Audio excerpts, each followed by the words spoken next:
Assalamualaikum warahmatullahi wabarakatuh. Apa kabar sahabat cinta tanaman buah? Kembali bersama saya Bang Bahar di channelnya Jurmahumah.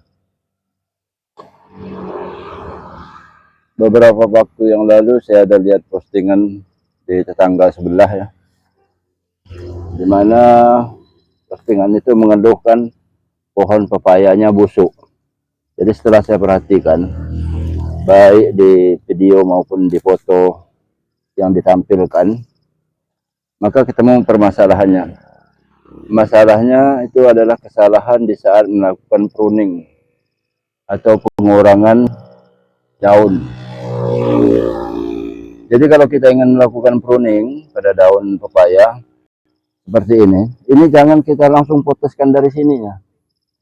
Ini kalau kita langsung kita patahkan begini, ini akan berakibat pohon ini busuk. Nah, pohon ini akan jadi busuk. Di saat pohon ini akan busuk, maka di saat itulah jamur akan mudah masuk, ataupun bakteri-bakteri yang lain pun akan masuk.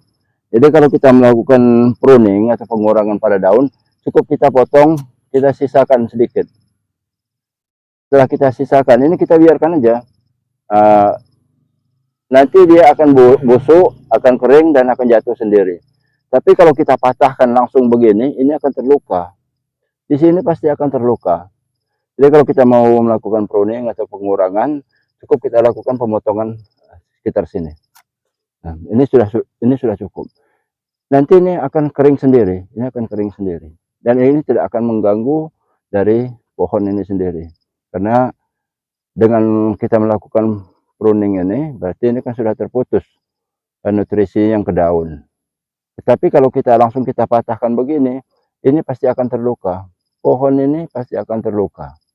Di saat dia terluka, di sinilah nanti akan mudah masuk jamur ataupun bakteri, sehingga pohonnya akan busuk seperti di postingan dari sahabat yang ada di tetangga sebelah. Jadi kalau kita mau melakukan pruning, cukup kita potong, kita sisakan sedikit saja. Nah, ini cara tip atau cara kita melakukan pruning di pohon pepaya. Dengan begini, insya Allah pohon pepaya kita selamat, tidak akan terjadi kesalahan dalam melakukan pruning. Mudah-mudahan pengalaman yang saya bagikan ini bermanfaat bagi sahabat semua. Terima kasih sudah menonton video saya ini. Jangan lupa dukung saya terus dengan cara subscribe, like, dan komen. Mudah-mudahan dengan begitu saya akan lebih semangat lagi dalam berbagi pengalaman-pengalaman di bidang tanaman dan buah-buahan. Terima kasih. Assalamualaikum warahmatullahi wabarakatuh.